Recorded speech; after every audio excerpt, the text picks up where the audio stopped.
So today I've got a project I've got to do for a guy that has got this drag car, and he's got a 4-link suspension on it, and the bushings are wore out. The original bushings are rubber.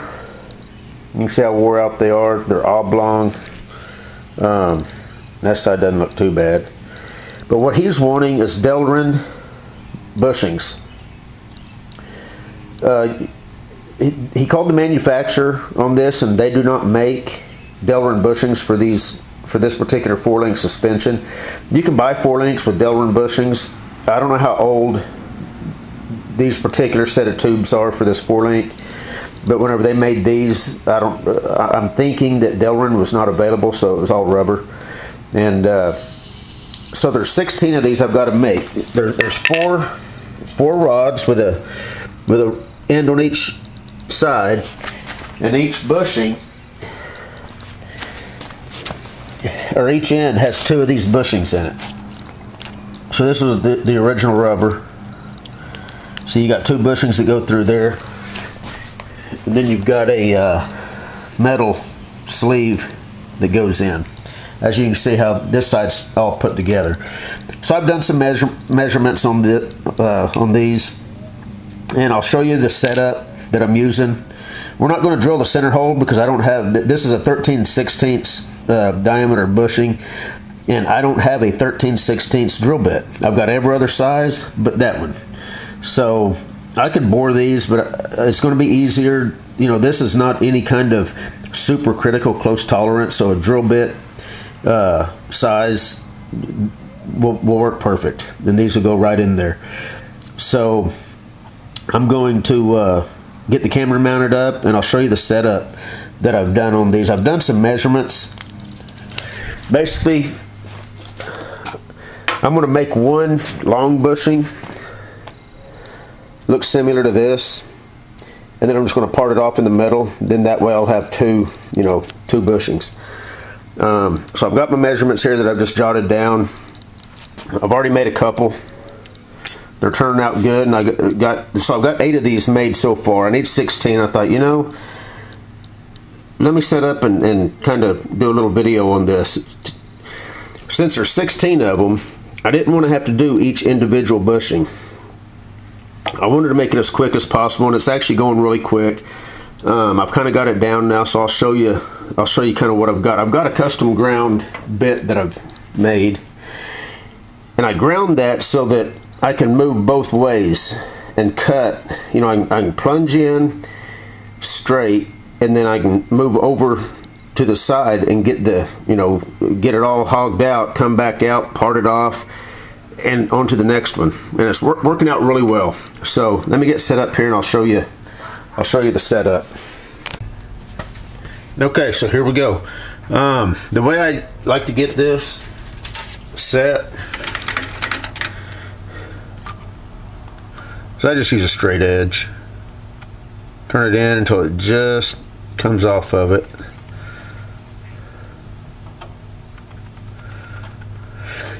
Zero my DRO. I'm going to come over 160 thousandths.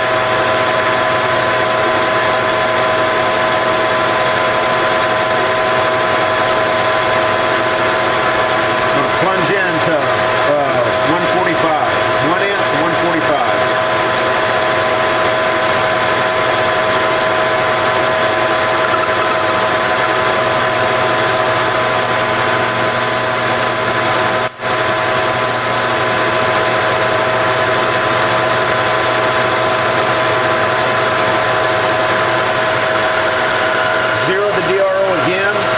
Z-axis, and I'm going to transverse over 1 inch, 407 thousandths.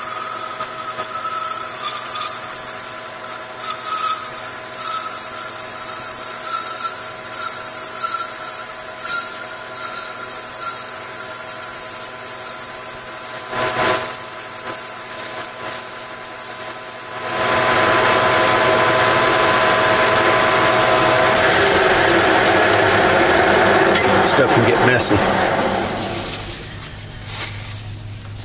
All right. And I always like to, even though it's been turning out right on the money, I always like to do a quick measurement to make sure that, yep, make sure I'm in the ballpark. 532. So now,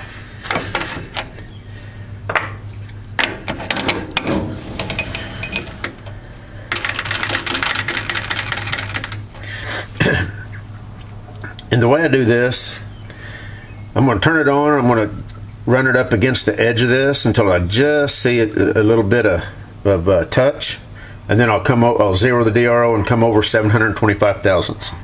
We'll part it off. I'll do a little bevel just with the file. That way it'll make it easier to press these in, and these will be done. Then once I get all 16 of these done, all I'm going to do is chuck them up in the chuck individually and just drill me a 13/16 hole in the middle, and they'll be completely done. Anyway, here we go.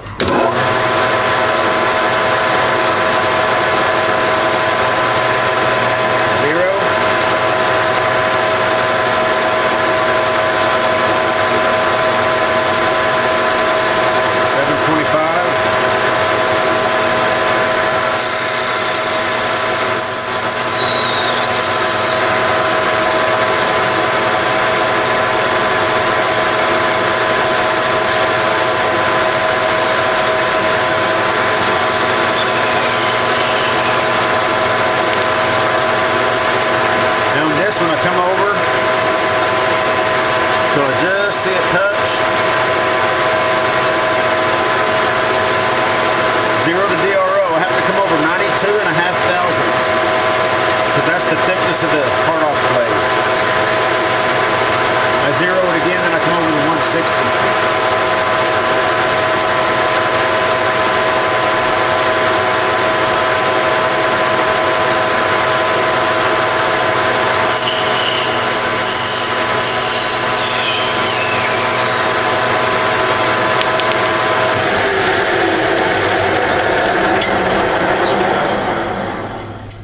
And that's all there is to that. And these little tits on them, I just hit them on the sander real quick to sand those off. Of course, these are going to be drilled out, so there'll be a 13/16 hole in these. But yeah, I hit them with the sander. Takes that right off. But yeah, that's how quick you can get 2 of these. If there's a better way of doing this, or got any suggestions from any of you professional machinists or amateur machinists that, you know, that's got a better way, let me know. I'm all for working smarter, not harder. So here's the pieces. These will end up pressing in to this, and then I will end up putting a 13/16 hole in these. And hopefully this will not necessarily be a force fit, but it'll be a, you know, a friction fit where it's not just going to slide around. If I had I don't want to press these in right now. They press in nice and tight. I pressed one in, and yeah, I had to beat it out pretty good to get it out. And I don't want to have to put these in and take them back out to drill the hole. So I'll end up drilling the hole 13/16. Pressing these in, putting the bushing in, and depending on when I get that drill bit, should be in a couple days, I'll show you the final product. Okay, here's the final bushing.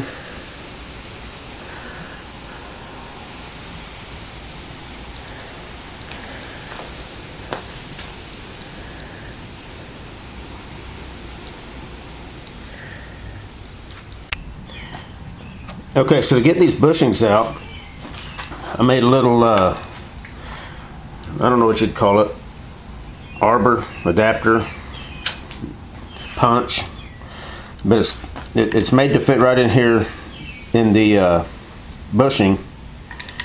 And then I just use my arbor press here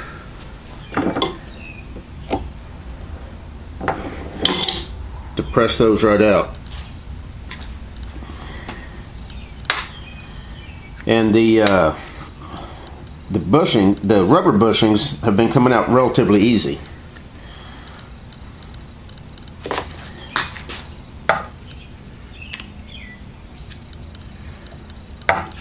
So there's what we've got.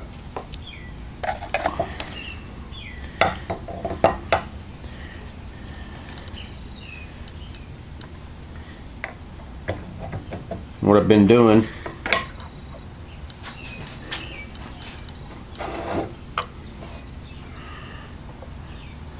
made this little adapter here to just set up on top of there. Make sure that's lined up.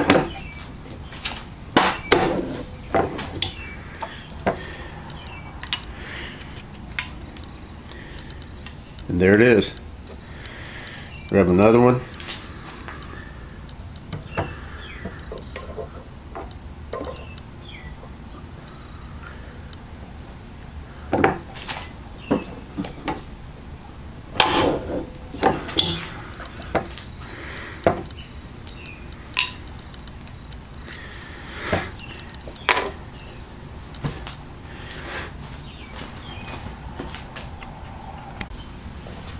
And to get these in,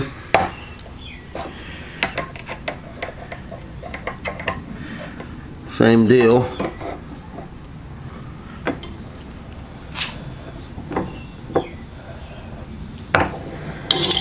And there you have it.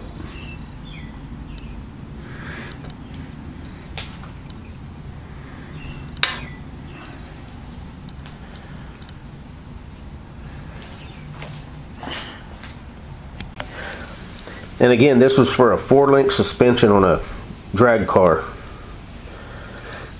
The rubber bushings wore out. He wanted to put Delrin bushings in, but the manufacturer didn't make them. So they actually recommended to him just to have a machine shop make the bushings for him, and so he come to me and asked me if I wanted to do it, and I told him sure. So there we go. That's all I got. Take care.